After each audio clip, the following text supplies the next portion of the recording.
Welcome to Pretty Lies and Alibis. Let's seek the truth and travel the long road to justice together. What you know, Alibis, hope you've had a great Wednesday. I was waiting to do this, and I was going to wait until Bryan Kohberger landed in Idaho, but he hasn't yet, y'all. He could have took a hot air balloon and got there a lot faster, but I think he's crossed into the state of Idaho. I'll update tomorrow on all that. So big thank you to Christina, Jamie, and Reese for your donations. I really appreciate you guys. Music fact of the day. What did some of our favorite singers do before becoming famous singers? Well, Elvis Presley was a truck driver. Sting was an English teacher. Madonna worked at Dunkin' Donuts, and Johnny Cash deciphered encrypted codes in the military. Also, Axl Rose was paid $8 an hour to smoke cigarettes as part of an experiment at UCLA. There you go. Regular folk, just like us, before they hit it big and became multimillionaires.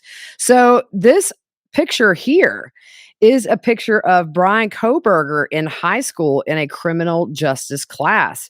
You can see there kind of the same looking guy. Just you do see he was a bit heavier in this picture. A lot of people who went to school with him said he was heavier in high school, and that kind of caused some problems for him. But I wanted to show that to you real quick. So yesterday at the extradition hearing, Bryan's mother and sisters were visibly and audibly emotional, especially after the charges he's facing were read to him by the judge. And as police were leading him out of the courtroom, he turned to where his family was seated and mouthed, "I love you." At one point, he locked eyes with his dad and just gave him a nod. And CNN reported another time he looked at his family and kind of cracked a faint smile.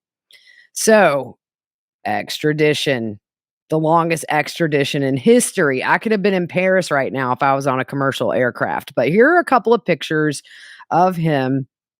He has been flown by private plane that is owned by Pennsylvania State Police. And the plane is a 2015 fixed wing single engine aircraft that seats 11. And the plane made a stop at Willard Airport in Illinois around 2 p.m. Eastern time to refuel. They stayed about an hour and then took back off. And Kohberger was seen in a photo with the one here that you're seeing. I'll put the link in the description for those of you who listen but want to see the photos that I put up. He's seen being taken inside to use the potty. But while he was inside, TMZ reports the entire airport was placed on lockdown and all employees were evacuated while he was inside. Now, normally the U.S. Marshals escort a fugitive who's being extradited across state lines, but the FBI insisted on being the one to take him back to Idaho. So Law and Crime's Anjanette Levy reported once he's back in Idaho, he'll be taken to the Latah County Jail, which houses 37 inmates. Tiny, tiny jail, y'all.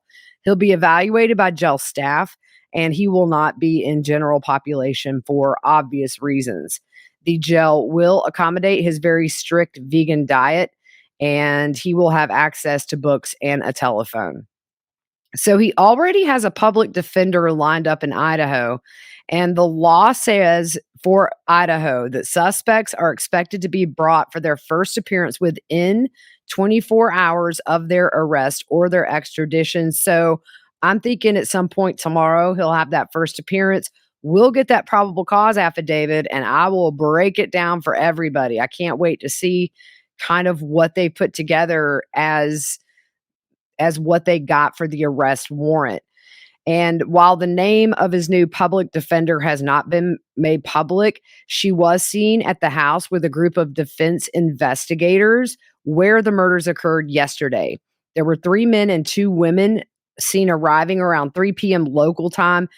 They stayed for 45 minutes, took videos inside and outside of the house. One crime scene reconstruction analyst stayed after all the others left.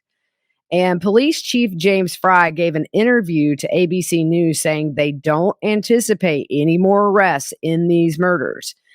He said, "We believe we have our guy, the one that committed these murders."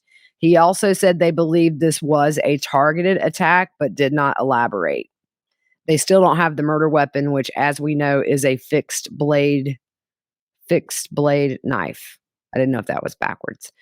He also talked about the release of that probable cause affidavit we all really want to see. And so once Kohberger has been served with it and has had that first court appearance, it will give us insight into his whereabouts over the past several weeks and what led police to that Hyundai. Now, we know he was pulled over on August 21st. Get this, August 21st of last year at 11:40 p.m. and cited for not wearing a seatbelt. This was a little over 2 months before the murder. Well, around 3 months.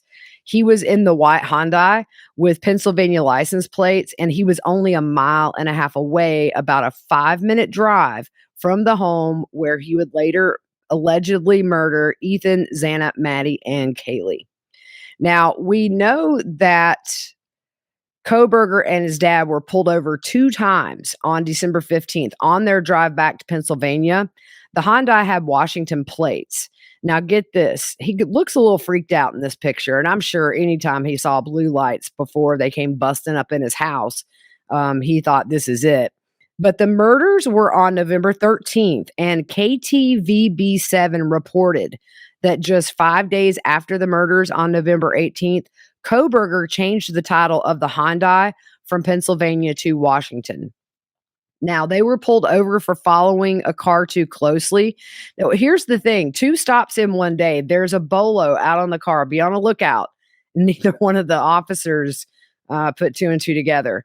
But Idaho Judge Megan Marshall actually issued a gag order in this case yesterday, blocking officials from talking about the case publicly. And that does not affect the probable cause affidavit. We should still get that, I'm thinking, tomorrow. But the release said the order prohibits any communication by investigators, law enforcement personnel, attorneys, and agents of the prosecuting attorney or defense attorney concerning this case. And Moscow police said they will no longer be communicating with the public or the media about Kohberger or the case. So that's kind of the latest today on that. I'm sure I was going to check my updates real quick and see if he's landed. Maybe not. I love Thrive Market. I've been able to find brands not widely seen in stores that are much cheaper than other places online. I've been using their Foy CBD relief cream for my knee with amazing results. And this is just one example of the many products you can find to better your life, from foods to beauty to health. As a Thrive Market member, I can save money on every single order. And on average, I save 30%. On my last order, I saved $93. On top of the massive savings on each order, Thrive Market has a deals page that changes every day. It gives me cash back on many brands, and they have a price match guarantee. You can search dietary restriction using filters, and even better, they help a family in need with their 1-for-1 membership matching program. You join, they give. Join Thrive Market today and get 30% off your first order plus a free $60 gift. Go to thrivemarket.com/whattheworld for 30% off your first order plus a free $60 gift. That's Thrive, THRIVE, market.com/whattheworld, thrivemarket.com/what. One of the best feelings of having Glad Skin on my podcast is feedback from a friend who's tried everything to help ease their daughter's discomfort from eczema. Using the eczema cream, it's the only thing that's helped her. If you've been living with eczema, acne, or rosacea, you can relate to the frustration of trying many products without any long-term relief. You can expect something different with Glad Skin. Glad Skin specifically works to target the imbalance in your skin's microbiome. And Glad Skin uses MicroBalance, a revolutionary protein that restores the balance of the good and bad bacteria that live on your skin so it can finally heal. Is so effective that 91% of users, both adult and children, who tried their top-selling eczema cream reported significant improvement after just 7 days. So if you've been frustrated with your treatment options, don't wait to try Glad Skin. They are offering my listeners 15% off plus free shipping on your first order at gladskin.com/whattheworld. That's gladskin.com/whattheworld for 15% off plus free shipping. gladskin.com/whattheworld.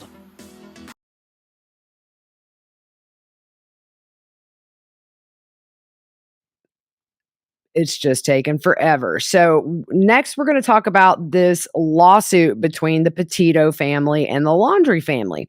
So in the civil lawsuit against Brian Laundrie's parents, Gabby Petito's parents have always claimed They have proof his parents helped him after the murders and knew Gabby was dead.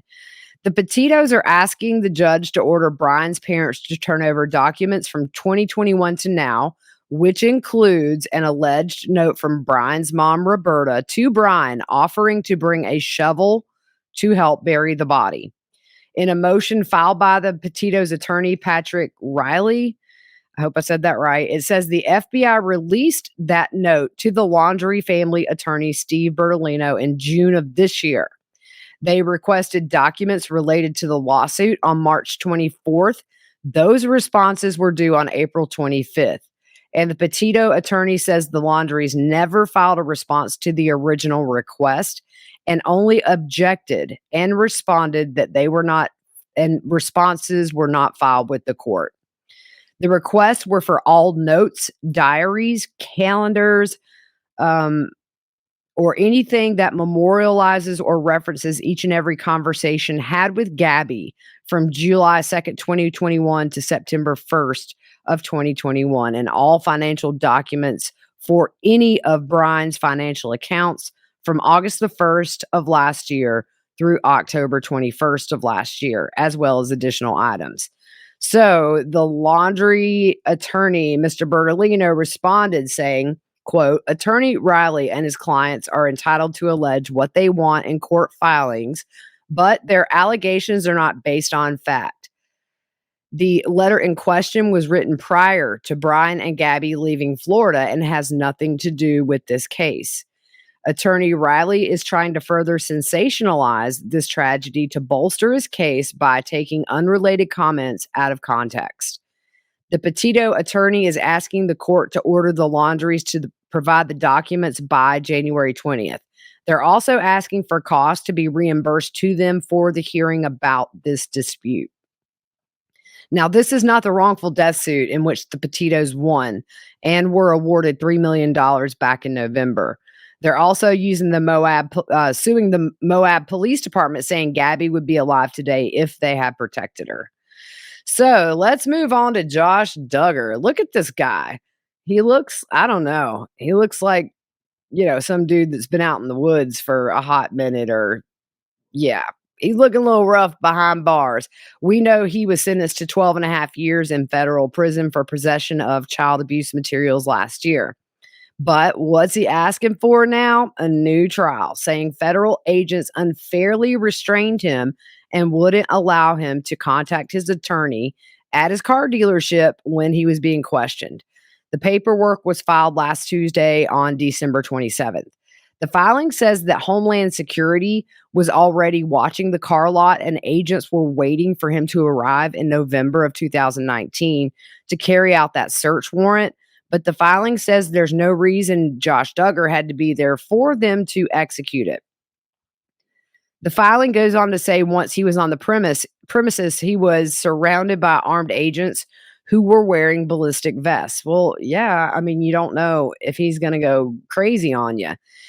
They say he tried to call his attorney, but his phone was confiscated, and he says he was told his attorney would not be allowed on scene and that he was put in a car with two armed agents. The filing says the court should conclude a reasonable person in Duggar's position would have felt deprived of his freedom of action in any significant way.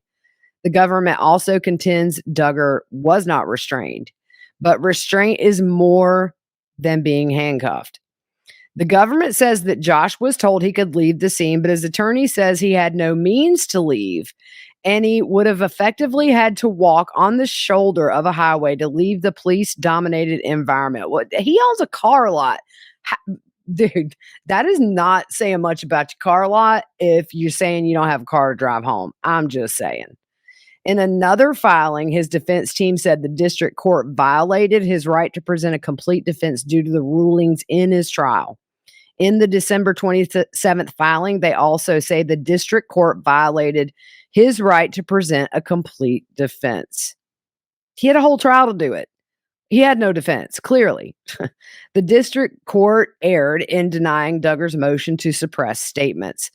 And they also erred in permitting the government's expert to testify concerning metadata and in precluding Josh's expert from talking about the unreliability of the data and the methods. Now, if I recall correctly, their expert, everything was kind of shot down on cross exam. I don't think this person was super experienced or as good as the state's or the government's witness. But when reading the government's brief, it's easy to lose sight of the core issues on appeal. Duggar was precluded from presenting compelling alternative perpetrator evidence because the district court applied a test the Supreme Court found unconstitutional. Now, the prison that Josh is at is low security, but attacks do happen. One inmate actually was seeking money damages after he was attacked with a lock and a sock, which landed him in the medical ward and then a unit for at risk inmates, only to be sent back to general population where he was threatened again. The lawsuit was dismissed, though the inmate failed to file the court papers on time, even though they say he had ample time. When Josh Duggar initially got there, inmates say he enjoyed a little burst of popularity due to his time on 56 Kids and Counting, or however many they had at that point. A fellow inmate said, "Some people think they know you because you've been on TV. Everybody wants to talk to you." He also did say that Josh did not use that status to try to gain popularity. Word on the inside, though, he's having issues forming lasting bonds with other inmates and not faring super well in the social department. Buddy, you got 12 and a half years to get it down pat. You're not going nowhere. So that's kind of all the updates. It's a little bit of a brief episode, but Kohberger's been flying across the country all day. I could be in Paris right now. Man, it's been a long one, but it is a smaller jet. I don't know. He is enjoying his last bits of seeing sights that aren't like concrete and metal bars. So I hope he enjoys this last teeny tiny bit of freedom, because allegedly he murdered 4 beautiful, beautiful souls. And we should not lose focus of what this is about. The news has been so full of Bryan Kohberger. It's what I've been tweeting about and putting on Facebook. But let's remember the victims and the people whose lives were cut short for whatever reason. We may find out at some point, but their families, their friends, this is a whole different ballgame with them. The arrest is over. The court process is just excruciating. And so tomorrow, I will be doing 2 episodes.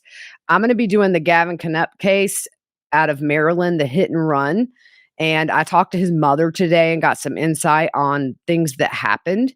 And I'm excited to tell a story, hopefully just to get the word out. We just need somebody to come forward and get an arrest in this case. Somebody knows something. So please tune in for that. I ask you to please share that podcast far and wide. One person could break this case wide open and give this family a little bit of peace and get that long road to justice started. Then I'll be breaking down this probable cause affidavit. If it's released, I anticipate it will be soon after the court appearance. So busy day tomorrow, and can't wait to tell you all about the awesome kid that Gavin Knupp was. Reminds me of me as a teenager if I were a boy. Just into skateboarding and surfing, full of life, seemed to be the life of the party in all the best ways. And such a tragedy that not only was he hit and killed, but the driver did not stop, left, and people are hush hush when a lot of people know who was driving that car. All right, we're going to bring that to you tomorrow. If anything major happens after he lands, I'll hop on. If you're not subscribed, hit that subscribe button on YouTube. Hit the little bell anytime I do a YouTube short.